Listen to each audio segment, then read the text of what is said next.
There's been a lot of controversy in the past about Vectorworks and what the most powerful tool is, what's the best thing that you can ever use in Vectorworks, and I always say it's the square tool.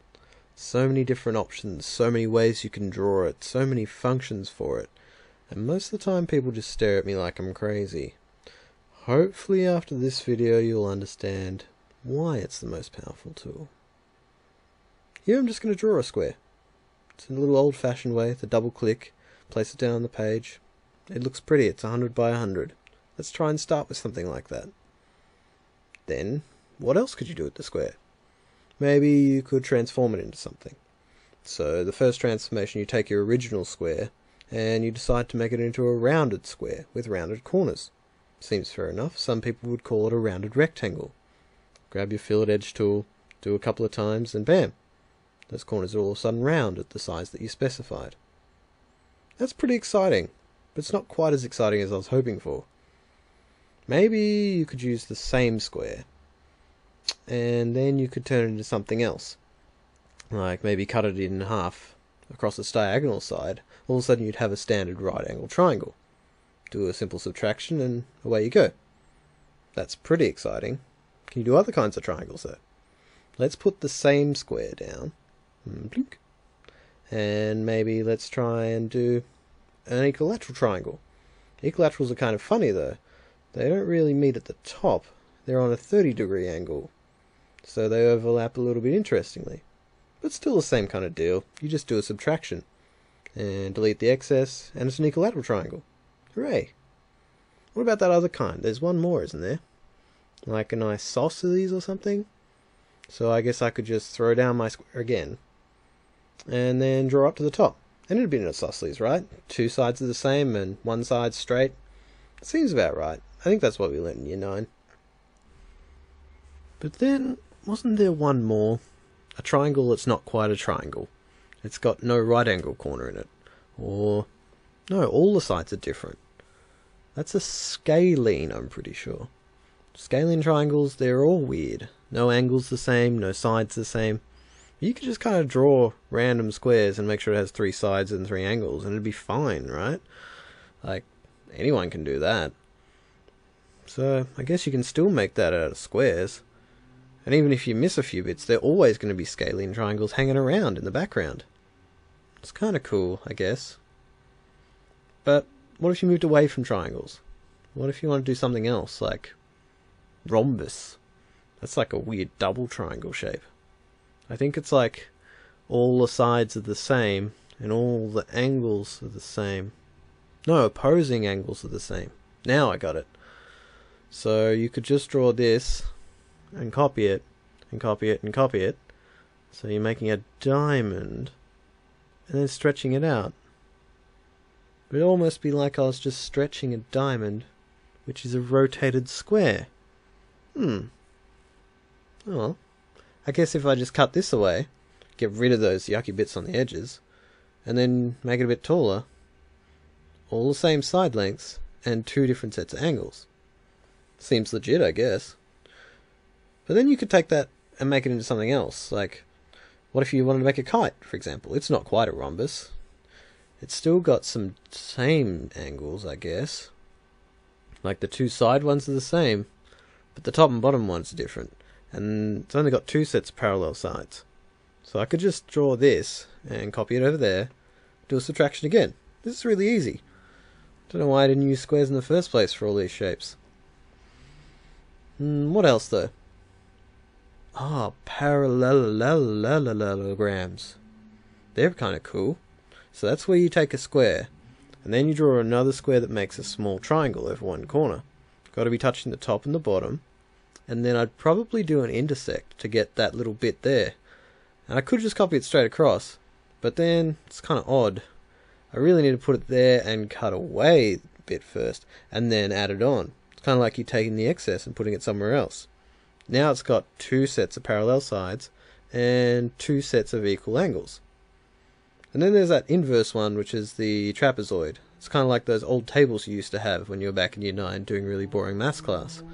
That's like that, cut away some bits, same triangle thing, and there you go.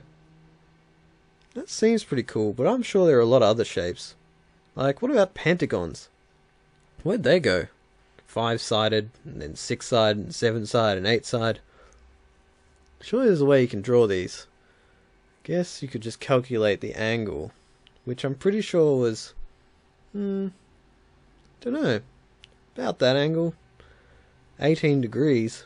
Seems a bit an interesting number, but if I keep going around, I'm sure to make it eventually. Yeah. Then back to here. Geez, what a lucky guess. 18 degrees. It's almost like you did some math or something there to figure that out. But I don't have to do math all the time. That seems really boring. And that was a lot of copying and pasting. Kind of inefficient. Wonder if there's a better way I could do it. Like come up with a formula or something. If only someone had written a script that did this. Math should just be left out of the equation. Not the equation like in a math sense, just like, you know, equation, right? So, because I don't believe in math. This is a special break section for those of you who actually enjoy mathematics, and we're going to talk about a very special mathematical term, and then we're going to show you a formula that I came up with to draw the remainder of my kind of cool little shapes, I guess you'd say. We're looking now at a pentagon, 5-sided shape, and I've marked the center with a cross. I'm going to show you a few little groovy terms, and we're going to see how they affect my maths coming up in the future demonstrations. So, without any further ado, I'm going to overlay on top of here a couple of circles. One circle called the inner circle, and one circle called the circumcircle. The circumcircle is much like the exterior of an object, and the inner circle demonstrates the interior edge. As you can see here, it touches the interior midpoints of each of these sides, and the circumcircle touches the vertices. Now, inside here, I'm also going to add in a new layer, which overlays these two little guys in, the apotheum and the radius. I'm going to grey that over the top. The apotheum is to the inner circle, and the radius, much like a circle, is to the circumcircle, the outside circle.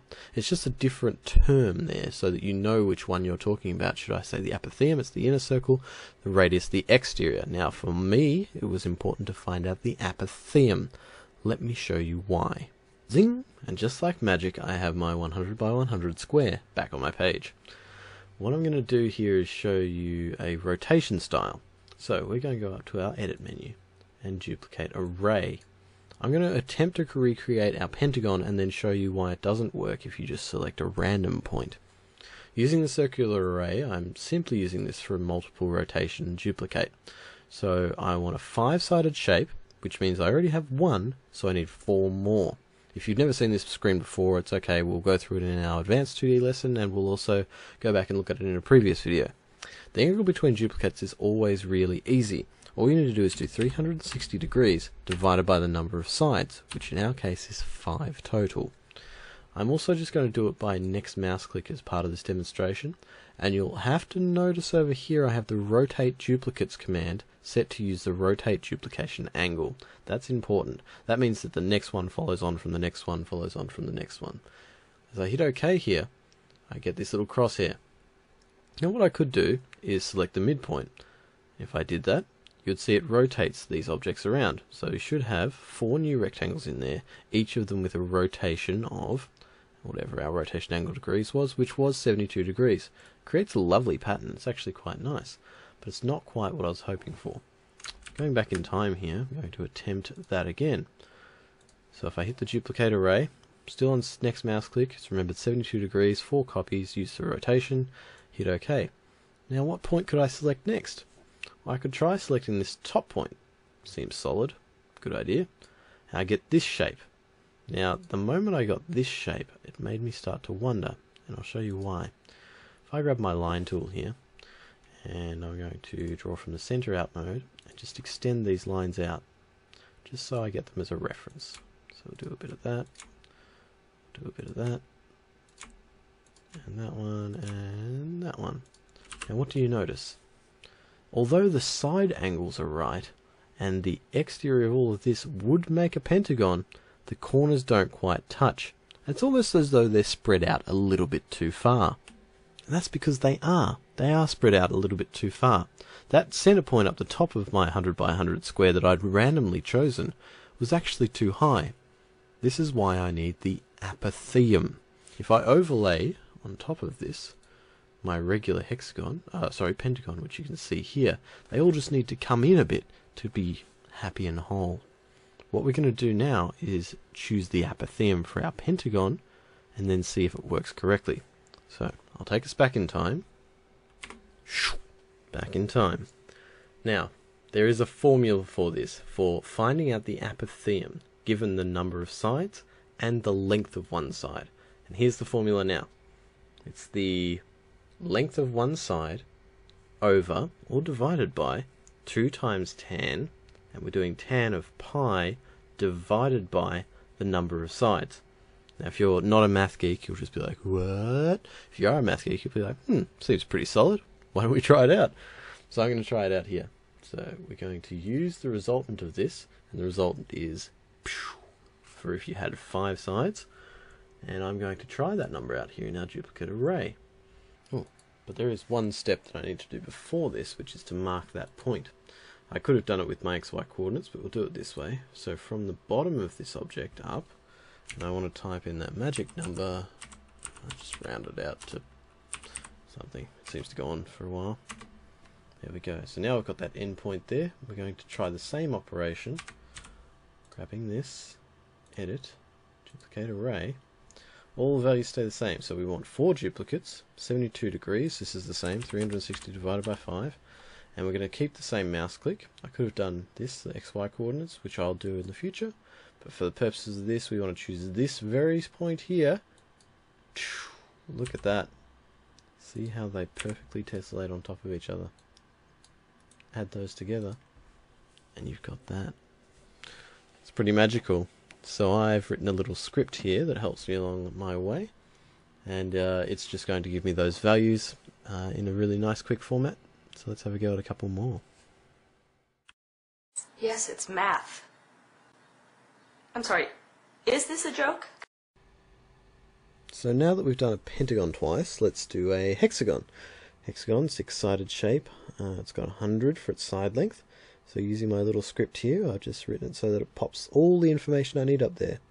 And I'll copy the apotheum length, because that's the long digit up there. Going to do our duplicate array. So choosing that, we've got 5 additional sides, including the one we have here. Typing in for the angle, and then I'm using the X and Y coordinates here, seeing as my object is on 0, 0. Paste that into there. Boom, hexagon. Add that together. Miss the little bottom bit, that's cool. Add him in as well. So 1 square becomes a hexagon. Now let's have a look at that as a septagon. So using the script again here, 7 sides on this, same bottom length, 100. New figures up here. We've got a nice little apotheum length there, as well as an angle. So we're going to have to use that. We could type it into the math. So we want to have 6 additional sides here. There's our apotheum coordinate, and we're just going to type this number in here. Couple more digits, and hit OK. Boom. Now what you will notice is that we've started to encroach where the apotheum length is actually greater than 100, or the length of our side. So then we've got to start covering that tiny hole in the middle with another square. Rather exciting.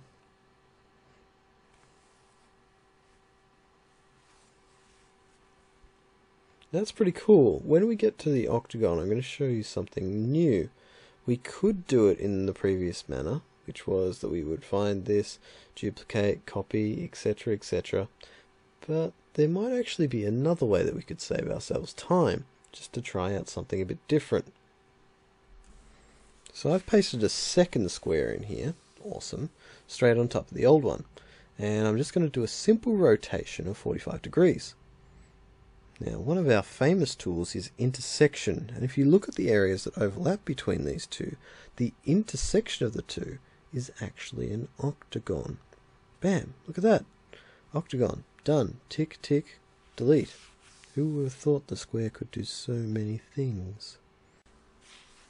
But it only works for a few shapes, surely. Let's try a nonagon, just to be sure. That's the 9-sided version. It's not going to work this way with rotation, so we have to jump back to the script. Copy this new segment over here. There we go, got the number. Jump straight up here into the distribute array. Yep, changing the angles. And then we need 8 sides in here and a new Y coordinate for the apotheum. Bam, done. Fill in the center, or leave it, it's up to you really. Whatever you're feeling, it's kind of a cool shape either way. Shift that up, and done deal. So we can kind of do this forever. Let's jump to the last of the interesting ones in my opinion, which is a dodecagon, the 12-sided shape. So 12 sides, which actually means as opposed to 45 degrees, we could copy 3 of our current squares, and then just rotate them by 30 degrees, 1/3 of a turn each. So let's try that out. So we'll grab this and rotate to 30. Boom, rotate and copy mode is on. And now we can do the same thing again. Rotate and copy.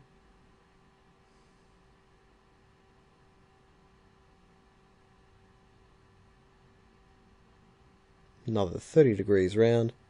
There we go. So if we take the intersection of all of this, get 3 shapes because there's 3 separate intersections going on. Here's the 3 different shapes. 1, 2, 3. Excellent. Now let's combine them back on top of each other and try that operation again.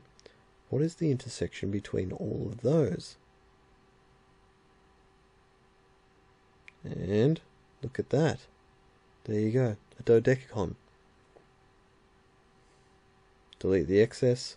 Delete, delete, delete. Place the original back down in a nice spot. And there you go. That's pretty exciting. So maybe there's one more cool shape I could make from my pentagon, just thinking about it, which is a star. That's something that you wouldn't normally expect to make out of a square.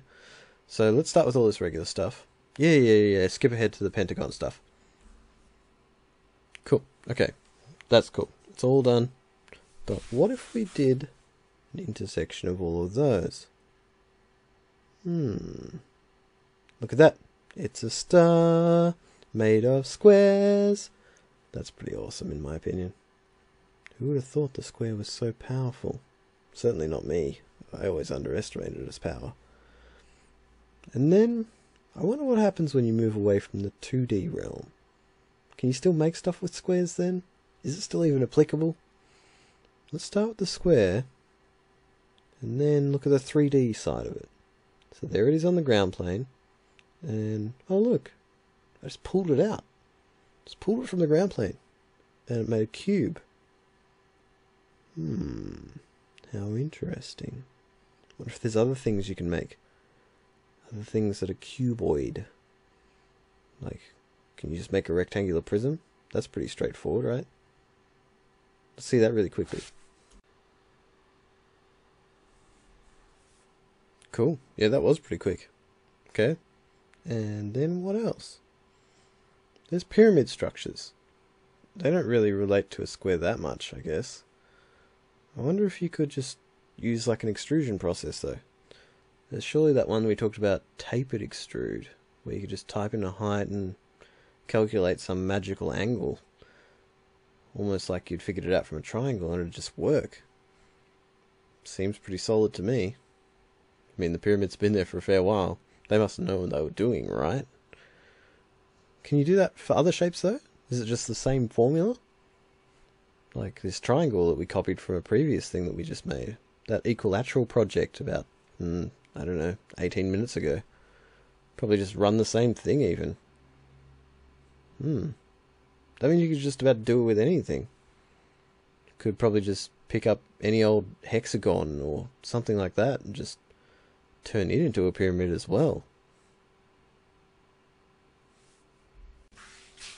Surely there's some shapes you can't do, like a square and circle. That just doesn't work. How would you even get to that? Sweep. Oh yeah. That's a cylinder. It just swept around. Hang on a second. Isn't a cylinder round? Couldn't you just, like, steal the front of that cylinder? There's a thing for that, like, extrude. extract or extrude or something? Oh, whatever. Take that bit though. And all of a sudden, that's a circle, right? It's a NURBS curve. You just convert that back to a circle. Are you telling me squares are circles? It's like saying 1 is 2. Mind blown. Surely once you've got a circle there, you can do just about anything. Like donuts. Really go a donut. You just do another sweep. But it's not like a touching sweep. It's one of those ones where you put the point out there and you grab the other thing and you sweep it around. You know, we were doing a whole heap of those the other day. Just accept the settings and you got a donut. Donut that came from a square that turned into a circle. It's now a donut. It's really wacky. It's kind of cool though. I guess if you've got a circle already, you can do other things, like you can just make a cone. Cones are really easy. We did 15 other pyramids before. Why don't we just make a cone? I guess after that you just get creative. All these things that just came from squares, like combine a hexagon and follow the path with a pentagon or something. I can just make any of these things. It's like the square is the ultimate tool. Who would have thought? Who'd have thought?